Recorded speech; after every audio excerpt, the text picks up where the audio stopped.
Bonjour Madame Buzyn. Alors je reviens vers vous parce que je m'étais adressée à votre prédécesseuse Madame Touraine il y a 2 ans pour lui dire qu'à l'hôpital c'était tous les jours l'état d'urgence. Sauf que là, il semble que ce soit carrément en mode arrêt cardiaque.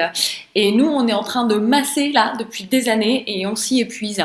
Il semblerait quand même que côté communication, là par contre, ce soit l'électroencéphalogramme plat entre les gens sur le terrain et les décideurs.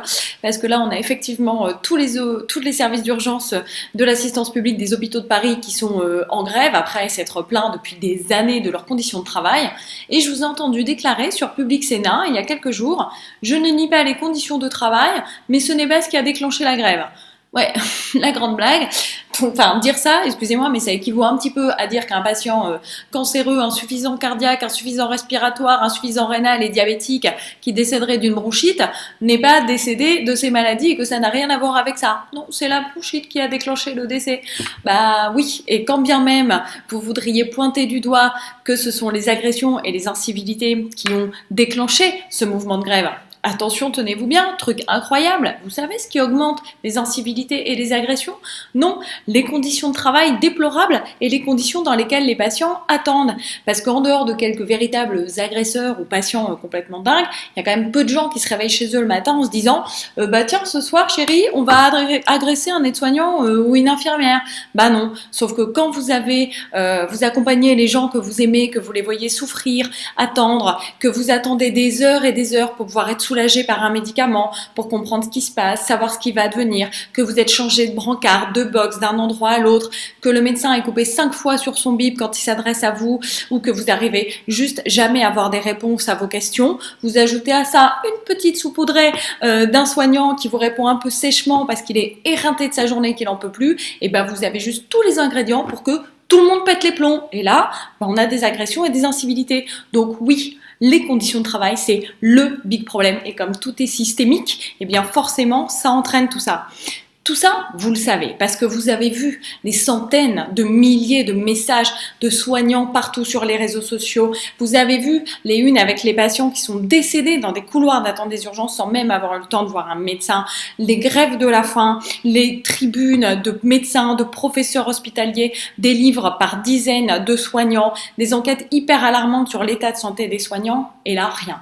Et là, ne pas reconnaître cette souffrance-là et que cette grève soit en partie liée, même grandement liée aux conditions de travail d'exercice, c'est mépriser les soignants, c'est mépriser ceux pour qui vous dites à longueur de journée que vous avez de la gratitude, que vous reconnaissez notre dévouement, notre professionnalisme, etc. Mais nous, on n'a pas besoin de grandes déclarations d'amour. Non, c'est pas de ça qu'on a besoin. Ce qu'on a besoin, tous, partout, c'est de moyens, c'est d'effectifs, c'est de pieds à perfusion, c'est de brancards qui roulent, c'est de bouteilles d'oxygène, c'est de draps, de coussins, de passer du temps avec nos patients, de pouvoir leur parler et pas juste de les faire sortir le plus vite possible. C'est qu'on respecte nos métiers.